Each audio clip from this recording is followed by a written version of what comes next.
sako, kad pavienių. Jo, čia pavienių jų kiekvienai kitieji atsisės rasi, bet mes ieškom tokio būrio, kad sportininkas ateitų ir muštų. Tai dvi vietas geras radus, kad primuštų ir nereiktų daugiau kažkur ieškoti, lakstyti jam. Matyt, praėjo iškalbingasis Trakiškis.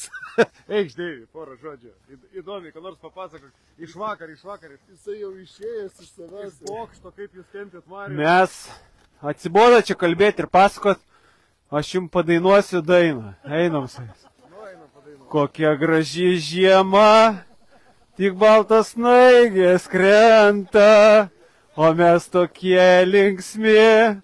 Tarsi 16-mečiai, žiūriu tenai gatve, graži juodaodė mergaitė bėga, pamačiusi mane, įmetė gniūžtę sniego. Nu pritarkit, žiema, snaigės veidą bučiuoja, o mums taip gera širdį, o kodėl, nežinau.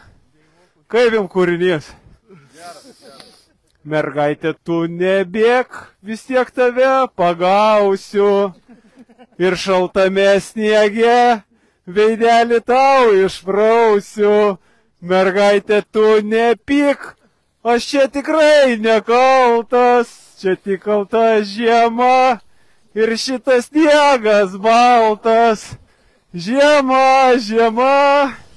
Snaigės veidą bučiuoja, o visai Lietuvos rinktiniai taip gera širdį, o kodėl, nežinau. Tai va, užtenka kalbėti, padainavom, visi jokie švedai.